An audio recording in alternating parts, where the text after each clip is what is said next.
Goldberg says, I would have loved for them. Well, I'll play it. He was also on the Ariel Helwani Show. Here is what Goldberg had to say.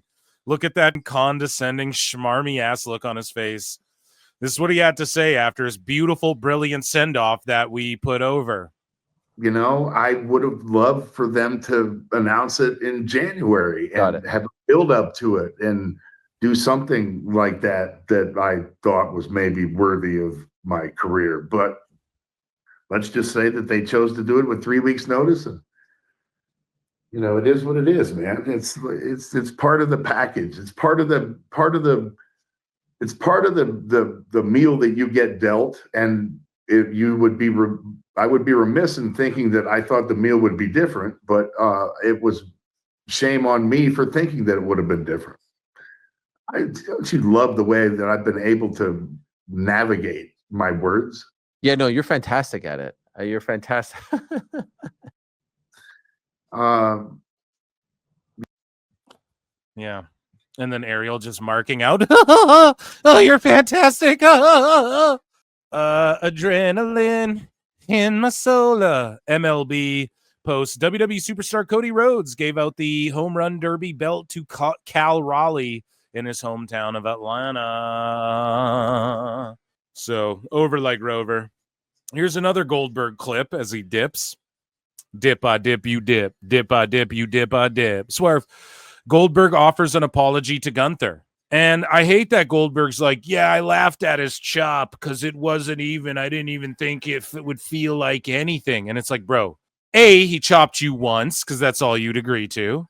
B, why do this? Why pull the curtain back? Why be like, I meant no disrespect. I thought it would hurt more. Like you've never had a chop. Oh, this guy thinks he's the tough chopper guy, right? I'd him up. Like he still has that mentality that I think, chat, and you guys vote in the poll, youtube.com/@prowrestletimes or clips. Make sure you guys, if you're on X, you come on over to YouTube, okay? Vote in the poll. I think Goldberg trying to get a match in AEW because he knows the money's there. Barry Bloom, there's that connection, and he knows that he could just get a one-off bag for an all-in at Wembley or something like that. And I think he's just saying, I'm retired, but I'm not retired. And I think he's going to go and try and get a match in AEW or use it to levy another match where he walks in, wrestles one of their big names in W. Like he wants to go out on a win. It's like Flair, too. Like I love Flair. He's one of the GOATs, but he had to go out on a win during his last match with Andrade. I was there, and I brought my new chew. And I was there. I was dressed like one. It was, oh, come on, Eric. That's not very fair to say you missed Ric Flair's last match, which you can still order on replay pay-per-view for a great deal. Only $29.99. And you get the roast, too, with Earl Skakel. No, I'm off the hinges now. I took a shot. That's why. Listen. But, like, Flair, him and Andrade had to win that tag match. Like, he couldn't go out on his back against HBK, you know? You always lay down. It's the time-honored tradition. And Goldberg did it for Gunther, thank God. And he's a mark for that MMA. So when it's like, no, Gunther's a shooter, he's going to RNC you, dude. He's going to rear naked choke you.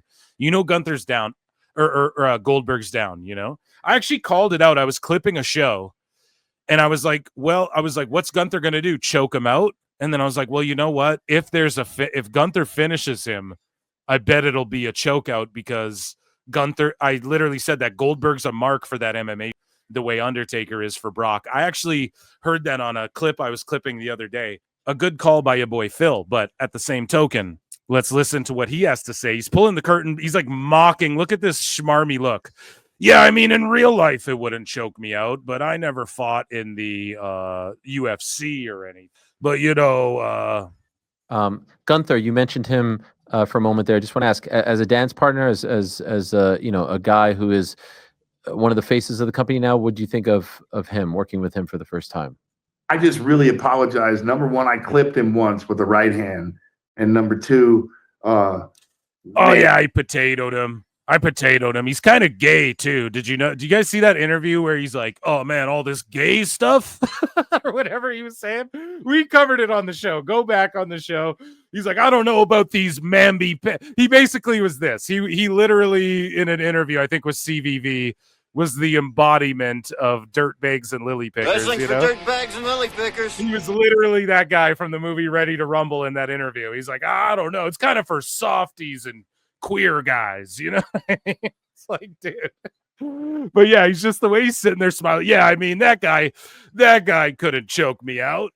What, this soft ass guy? I mean, the choke out, I stiffed him with a right hand, you know? It's like, come on, bro. It was a pro wrestling match. Like, fuck, dude. Yeah, you know, I hit him with the right, like talking like it was an MMA fight. You're on Ariel Helwani. Be humble a little bit. You see pro wrestlers go on there and they're humble. You see Joe Hendry go on there and he doesn't even bring up, oh, I was a quite proficient amateur wrestler. He waits till Ariel brings it up. Look at this fucking face on Goldberg while he's like, you know, I clipped him and his chop, you know, I laughed right in his mush, you know. He's kind of a mamby-pamby butterfly boy, if you catch my drift, right, Ariel? One of those rainbow Rudy twos. Now, what do you think of him, working with him for the first time? I just really apologize. Number one, I clipped him once with the right hand. And number two, I laughed when he chopped me, but I didn't know what to expect. I laughed. Yeah, it's funny. You knew it was coming, and you put that on because you knew how. See, I watched too much MMA, Goldberg, for you to say shit like this. When a guy gets dinged and then he smiles at his opponent and sticks his tongue out and is like, it's because he got tagged. That's why. It stung, and so we all know this, okay? But you're like working, you're doing the carny wrestler thing, which is fine. Am I a little too upset that Goldberg kind of just buried WWE after they gave him such a brilliant send-off? Maybe I am. I don't know. Let's continue. Because, you know, you feel these chops throughout your career a little bit, and they're loud, man. It looks like they hurt. You look at the skin and... Yeah, that looks like it hurt, Bill. You're lying. You're either lying or Gunther is so professional and tried to take care of you. And also, you were wrestling dudes who probably took chops. They probably took liberties with chops on you, dude. If Gunther really, like, I just watched before they were famous and Gunther's match in Evolve against who was it again? What's his name? Why can't I think of it? He had a Evolve title match, and yeah, dude, the chops. If he was chopping you like that guy, you'd have been all fucked up. Did you guys see that on the Vault before they were famous? They had like a hurricane match and like Cena versus Crash Holly in the WWF. He's wearing the WWF shirt still and shit. Leaves some good marks, and it's devastating. Look, it's a great work punch, right? But I thought it was going to hurt more. That's all. And it just I thought it was going to hurt more. So what are you saying? God damn, I don't like that. What are you saying? He can't even look at the camera because he's being such a condescending prick, and he knows that. That's why he's got this shit-eating look on his face like, oh, I mean, they didn't even hurt. Am I right? Ha ha. Gunther, what a pussy. Ha ha ha. And I didn't mean to do that. And I really apologize because I didn't mean to. That's not a rib. No one cares. Trying to, downplay his move, but it caught me off guard. His ego's legit hurt that he got fake tapped out. Goldberg, go train at any fucking Brazilian jiu-jitsu, any dojo or gym near where you're at. And I'm sure you've rolled with some guys who like to let you feel and look, and, like Mark Zuckerberg training boxing. His chin's up in the air. It's like, yeah, I get it. Like, these guys you pay a lot of money to help you feel confident and shit in yourself. But like, go roll, get for real tapped out a bunch, and then you wouldn't have this ego problem where you're worried about your fake tap out. And fuck, man, it's crazy. I completely broke character. It's a great photo, though. That one that we just showed. Yeah. I mean, look at that. I mean, I know, it's just, I can't believe that I did that. I feel so bad, man, because I love that kid. And to be able to have my last match with him, it was freaking awesome. The kid's extremely talented. And man, would I love to have a chop fest with him and, have 10 more of those matches, because each one you do with him is better. It's like, no, if you had a chop fest with him, you would have chop fest. You would have let him chop the shit out of you during that match. And you didn't. The story you chose to tell, Goldberg, I'm too smart for your bullshit. This ain't fucking 90s wrestling fan dumb fucks, okay? You did. The story was he chopped me once, I laughed, and so for the rest of the match, he's not going to chop me. Gunther's like, fuck this. Then he went after my leg. He attacked my leg because he realized in the moment the chops won't do shit. Then you come on Ariel Show where real world champion fighters come on, and instead of being humble like Joe Hendry, You start talking shit like, oh, yeah, I just ate that. What a gay boy. Am I right? Ha fucking fair. He couldn't even chop me. Right? Probably wears pink. You know what I mean? It's like, come on, man. This old guy, tough guy shit. Like, you can let it go, bro. You know? You've done enough. I had so much respect for the way Goldberg went out. And then for him to just come and shit all over it, he's for sure going to take a bag from Tony Khan and go. Because you know why? Tony will let him fucking squat glorified. This is why Tony Khan will let Goldberg go out there and for 10 minutes squash the shit out of anyone on his roster. He'll let him go out there with Wardlow and squash the shit out of him for 10 minutes straight, just Goldberg doing moves to the guy. That's why. And then he'll take that and that'll be his retirement. Having a match with Josh Barnett, probably. You know, you don't have to worry about, you know, where the punch is coming from, whether it's going to be a punch or a knee or an elbow or whatever it is. It's just a barrage. And that's how Steiner used to be. And, you know, it was an yeah, me and Josh Barnett, we used to shoot. He's just as bad as Hulk Hogan. I don't give a fuck what anybody has to say. Goldberg's just as bad as Hulkster. Yeah, me and Barnett, we used to shoot, man. We used to shoot. I know we were pro wrestling trading, but Josh Barnett, yeah, you know, he'd throw an elbow at me. It wasn't a worked elbow. Josh Barnett couldn't TKO me with elbows right now if he wanted to. We used to train together. I used to roll with the Pride guys in the 70s, brother. What's he going to say next? Call him brother? Honor to work with the kid, and I really am appreciative of him helping me out and making this old man look, you know, like he could do some stuff. We have more Goldberg. This will just be a treat for me to clip.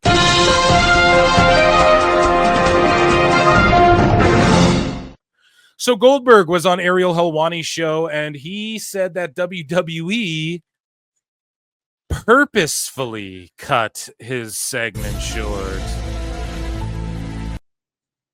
on Saturday night's main event. Let's hear what he has to say. Let's hear his theory on this. His Austin theory. Da-na-na, da-na-na. Everything throughout the years have built up to something like the ultimate rib. I guess that was the ultimate rib. You think that was intentional? You think that was done on purpose? I don't know. I'm not saying it was done on purpose by any stretch of the imagination. I'm saying that it wasn't prepared for on purpose. Mm-hmm. Oh my God, dude. So Goldberg in the clip we just played before is like, yeah, I didn't mean to go off script and laugh at this little fairy guy's chop, right? And then now he's like, now the possibility of like, hey, maybe your match went 2 minutes too long.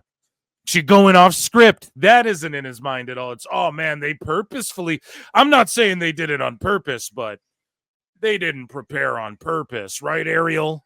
What the fuck are you talking about? That's all. That's all. No, look at that again. Look at the look he gives. I'm not saying it was on purpose, but that Epstein guy, am I right? He didn't am I right? Ariel, like, what is this shit? What are you talking about? What are you doing? What are you doing? I'm not saying it's on purpose, but those frogs are pretty gay. Am I right, Ariel? A lot of chemtrails right now. You know what I'm saying? Ariel, bro, you just talked about in one thing how you went all off script. So you don't think it could be that you went off script a bit and maybe your match went like 2 minutes over? Because that's all we missed was like 2 minutes. And it's Saturday night main event on NBC. And instead of you saying, no, I'm not doing the match on Saturday night main event, I want my retirement at SummerSlam so that doesn't happen or whatever. Is that on you? Is that shitty of WWE? I don't know. Maybe they do have a beef with you. We know Triple H isn't big and fond of the WCW guys, right? We know that what he did to Sting and all this shit. But at the end of the day, dude, it's you being so sour grapes on the whole thing. And like on Gunther, who doesn't deserve that. If he only came out and said, I don't like how it cut me off. What the fuck is up? Did they do that purposely? I wouldn't even care. but it's the fact that it's this on top of you shitting on Gunther and that farewell and shit, you know? Because they did you so good in that match and you did so good on that match. Then you're crying about the chop and all the shit. If he didn't do that part, he would not be feeling the wrath of Phil Marks right now, okay? That's all. So, they wouldn't do that to Taker, right? I don't think. They wouldn't. They're not going to do that to Cena. Cena's going around the world doing his. They wouldn't do that to Cena. They wouldn't do it to Cena. You're not Cena. Idiot. You're not Cena. Not right now. In the 90s, yeah, for sure. For 20 years after that, there's a guy named John Cena who arguably is the biggest draw. Hulk Hogan, Stone Cold, The Rock, Cena. I would argue like Hogan, Stone Cold, NWO, Cena. That's got to be like the Mount Rushmore of draws. No? Am I wrong on that? Did someone draw ungodly amounts more for a longer periods of time that I'm unaware of? Right? So Goldberg, I don't know, man. I don't know what you're saying right now, but Cena? Yeah, the for life WWE for lifer who is like raised, bred there, is locked in. You know, you were hated by a bunch of the guys in the back. He should understand that he got a very great send off. What could be better than that? I don't know. Like, yes, if you won and like teabagged Gunther and called him a pussy after, would that have been better? Like, what do you want, man? Doing his retirement thing, you know. Mine was just the World Heavyweight Championship match. And to be I got it. We'll end this one. Listen, we'll end this one like this. Shuffle side kick to the head, and then his career's over. Sound good, Bill? Goldberg's like, yeah, I love it. It sounds straight and totally cool and manly. Honest with you, I mean, and I'm gonna catch hell for. I don't care. It was a world dude. I had world heavyweight matches all the time. That doesn't do anything for me. I mean, it does, but imagine that the guy who just like beat everyone, won a world title. Oh, it doesn't do shit for me to win a world title. And then meanwhile, you hear Big Show, and he's like, "Dude, I had to really humble myself." You know, like WCW was a fucking joke. It's weird. You see that in AEW now. Just everyone has Twitter. A lot of guys where you're like, you should really humble yourself, but they just don't give a fuck, right?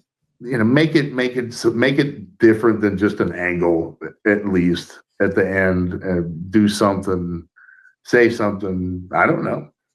Profound storyteller Goldberg saying to make it more than just you go out there and have like a big guy match against this other big guy and get your shit in because you're fucking 60. It just felt a little for me. That's all. That's it. And like I said, man, I'm not here to bitch and moan because I don't do that. And I'm not. Oh, really? Not complaining by any stretch of the imagination. I'm just, you asked me a question and I'm answering. Yes, sir. Yes, sir. You know, so everything. Okay, but you went into this interview. What do you think he was going to ask you? Hey, man, that was so great. Wasn't it great? Wasn't it great? Or did you think he was going to be like, how'd you feel about it? It's Ariel Helwani. What do you think? He's not going to ask you questions? You knew what you were going to say. I don't buy it for one smidgen of a second. So Charles Robinson suffered cracked ribs from Goldberg's spear. So while he's doing all this bitching and crying, Charles Robinson is in the hospital. You fucked up! You fucked up! You fucked up! Recovering from cracked ribs. So Goldberg comes in, ends careers, cries, right, calls people fairies, or maybe that was me. I don't remember, but all I know, hey, he cracked this man's ribs, and he's still crying like, oh, dude, they didn't let me win via submission, via armbar. Let's see if this is different than what we were just listening to. Can I ask, and perhaps shoot straight with you, Bill? It feels like you're battling like mixed emotions here about everything. That it's something that you're not quite sure how to feel about in the immediate aftermath. Is that accurate? Let's just say I'm pissed off at the way I went out. You know, I mean, because I put so much into it, and I don't feel as though the effort was reciprocated. So Gunther didn't put effort in protecting your old ass. He could have snapped you in half, dude. He didn't even put you in the Boston Crab, I don't think. You're fucking lucky, bro. He chopped you one time. What if you were in there and he just started throwing live rounds? Oh, I'd have heel hooked him. Holy fuck, dude. This is the thing, man. You should be so grateful. I swear he's trying to work his way into an 8-1. Because after this, who calls him? Tony Khan. Hey, if you want that last match, Tony will make a whole event in Atlanta just for this guy and have him go over and have Sting come out and Flair. Really think about it. And think about if Sting's on the phone, man, you should come here. Tony's a great guy. He'll let you do it. I went 21-0. Think about it, man. Is that a good Sting impression? It's subtle, but I think it's good. I don't know. Anyways. To put a stamp on, what I accomplished. I'm not going to say that I'm not. So you wanted the stamp like you win? That's not what you do in wrestling, bro. This ain't the Super Bowl, man. You don't win, then retire. You fucking go, I'm going to retire. Okay, one more year, and you put our guys over, and you help elevate everyone you're leaving behind and help us draw big houses and lay down for someone on the way out past that fucking torch. Jesus. Ecstatic about the opportunity that I got. But, I was a WCW guy, man. I don't know, man. I don't know. I think it could have been done a little bit differently. That's all. And I'm happy with my performance. I'm happy with, the setting, but could it have been better? Absolutely. It can always be better. And I know you mentioned this 2-week thing, but I'd be remiss if I don't ask, what specifically could have been done differently? Could you tell us that? Watch the Ariel Helwani Show. Go and subscribe to the Ariel Helwani YouTube channel. Make sure you guys check it out. You subscribe to their shit. Run the subscribers up here as well. And thank you all for tuning in tonight. It's Wednesday. There's about 100 things. I mean, I did 3 interviews beforehand. Ariel, I did 3, right? Oh my God, 3. Oh my God, 3 interviews. Cena's like, I did 3 during my lunch break, you asshole. In 6 months. Oh, in 6 months. Oh, never mind. Well, let's hear what he's got. I'm just angry at Goldberg, if you guys can't tell. It's just they cut me off 30 seconds into my speech, bro. You don't do that. But it's all good. It's all good. Right, but that's NBC, so that wouldn't be WWE, that'd be NBC. Do you think that was their call or the network's call?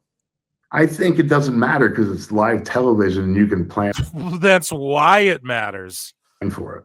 Mm-hmm. You can plan for, hey, we're going to need 3 minutes extra overrun for Goldberg. That's true.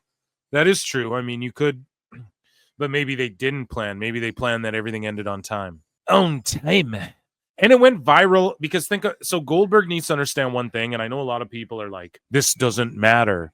But the virality of what your speech was after it got cut off, everyone immediately, I went online and was like, Goldberg's speech cut off, Goldberg, and then everyone posted it. So way more people saw it. Like, network is cool and all, but everyone's on the internet, bro. So like Goldberg, the ending of his speech got looked up. Not everyone's in the IWC, folks. Don't get what I'm saying. Not even everyone's on social media who are on the internet. Don't get what I'm saying. It's twisted. Everyone looks something up once a day. I need to look this up or whatever. Everyone does it.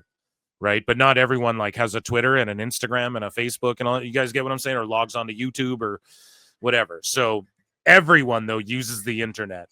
And so when you're talking about whoever saw you on NBC, them and then all the people who just are watching on the internet and who were in the IWC and shit, they were all going to look it up anyways after. So there's actually something to say where if it was unintentional, well, I think more people are talking about what you had to say afterwards because of that and because of this interview. Like the people on NBC and on YouTube didn't, in Canada or whatever countries get the YouTube stream, they didn't see it, but then everyone looked it up after. So like, what are you mad about? And I know it is what it is. And, the match might have gone long and the this and the that and whatever it is. But, I just think that it could have been a little classier prepared. WWE uploaded the speech. Thank you for that. It was. And I'll just say that's almost worth more. That's almost a good look by WWE for doing that for you. Millions of more people probably saw it that way. What the fuck? They cut it off. It's on their YouTube. That's like a solid, bro. I'd be pumped. And that's a mile. Honestly, I'd be fucking pumped. No? Am I wrong? They get huge fucking numbers. I'd be pumped. That's like better than, You guys get what I'm saying? Like, I'd be fucking thanking. I'd be like, holy shit, look at the reception. Look at the numbers on this thing. And then Roman comes back and outdraws it in fucking 12 minutes rather. Yeah, man. Come on, man. By the way, did they know that you were going to speak afterwards? Was that part of the plan? Oh yeah, 100%. Okay. Right. They just thought the match. I don't know if I believe him via the look on his fucking face there. So let's see. Do we have any more Goldberg clips, or do we get to Bret Hart's response, chat? You guys want Bret Hart's response? So Goldberg says he is retired in principle. So he says, I can't say that I'm truly retired. In principle, yeah, I'm done. But I worked my ass off for 5 months. Don't know if I want to kickstart that again and say, guess what? I didn't retire. I want to go one more time. You don't plan stuff like that. In the world of professional wrestling, I guess you're not retired until you're dead. In principle, yeah, I'm retired. He's going to go get like a $1 million bag from Tony Khan, and he's going to show up at Double or Nothing in Atlanta or All In, or Grand Slam, fucking whatever the fuck. And I wouldn't even be shocked if Tony tried to pop a TV rating with it either. But he's going to do a one-off and get that fucking big bag. You know it. You got to know it. I swear. I just feel it. I said it before, too.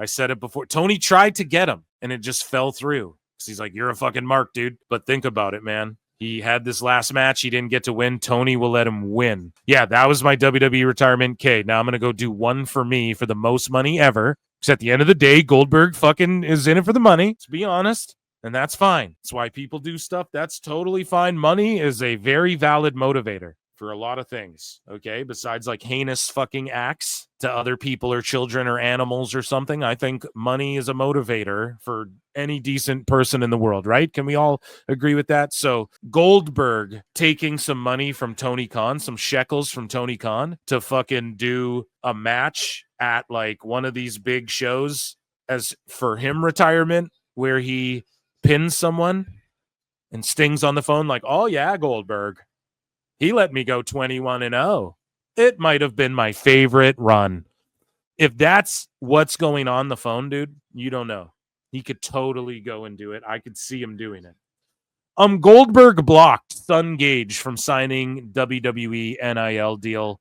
Now, I'm actually going to praise Goldberg here. Good. Don't let them scoop him up too early unless he 100% is like, I want to be a pro wrestler. Now it seems like he does, but it also seems like his passion is football, and he's expressed like, hey, when I think we have that in a clip somewhere, but he's expressed it explicitly.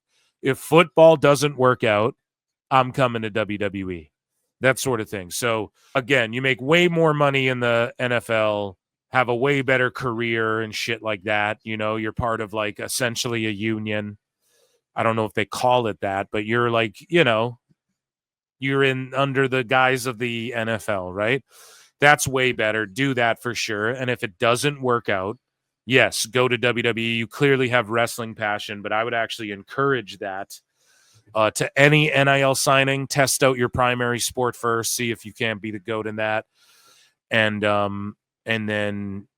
I actually give props to Goldberg as a parent for being like, I've been in the business, you know, like he wishes he could have did football too. Let's face it. 99% of them feel that way. So I will applaud Goldberg for that, but not the rest of the stuff. Speaking of Goldberg, rather, Peter Rosenberg, speaking of Berg, some Berg on Berg violence here, chat.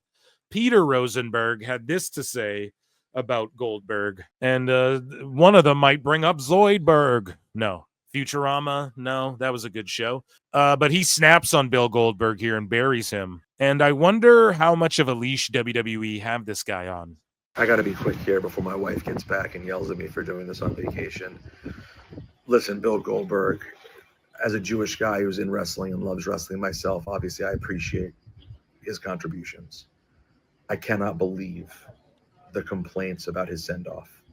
Have you guys ever noticed that the people who are the most overbooked, the most over-celebrated? So true what he says here, though.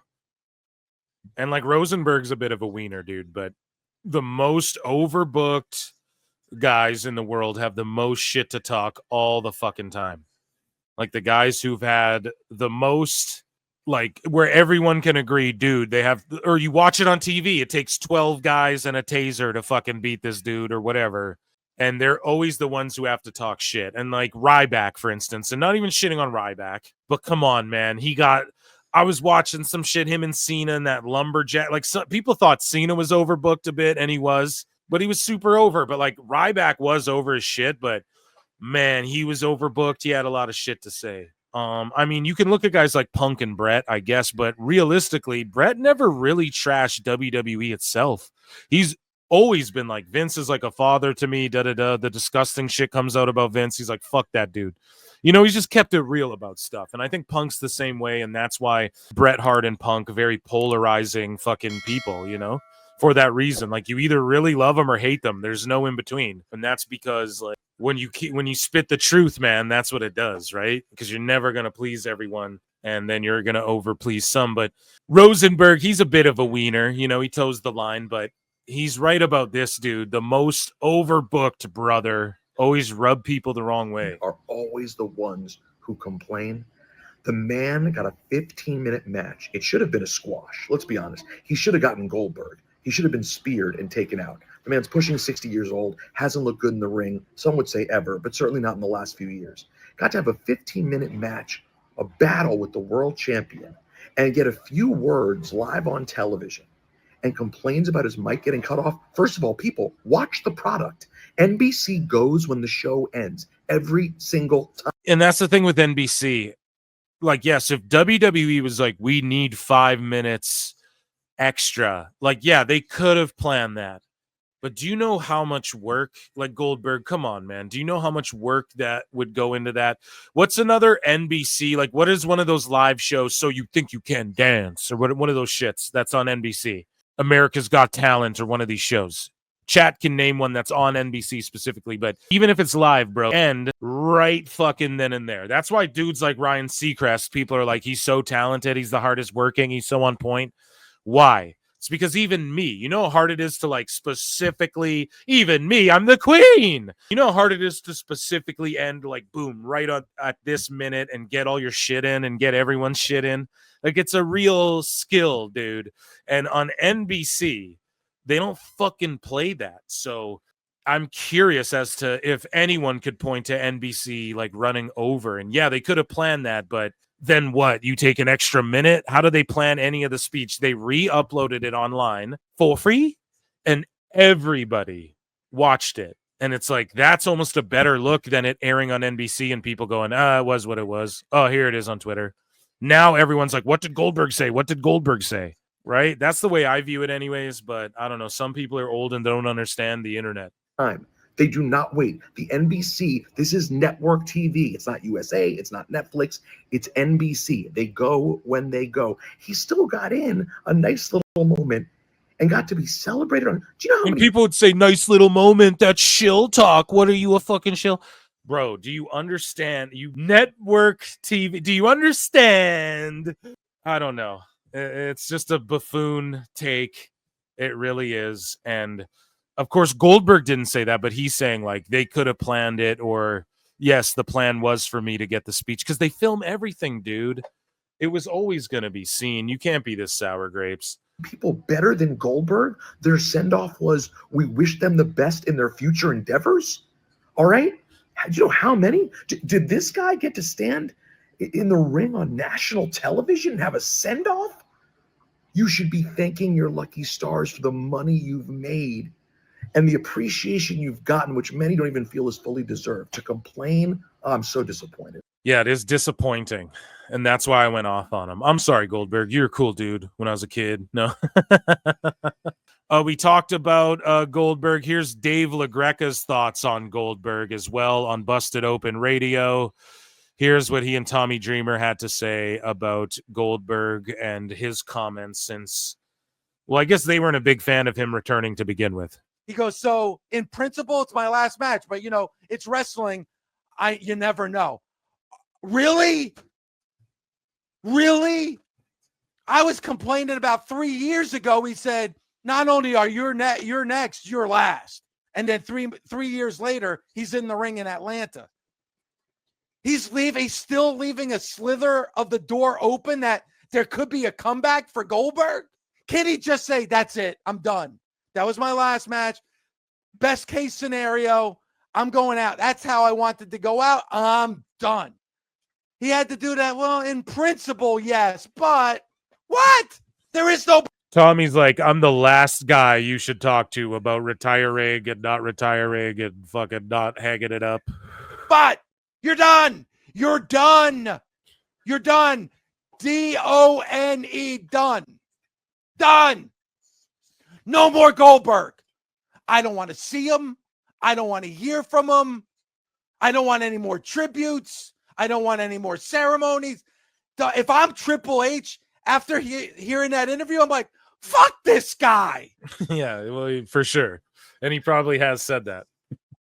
If I guarantee at some point yesterday, Triple H said to someone or to himself, fuck this guy.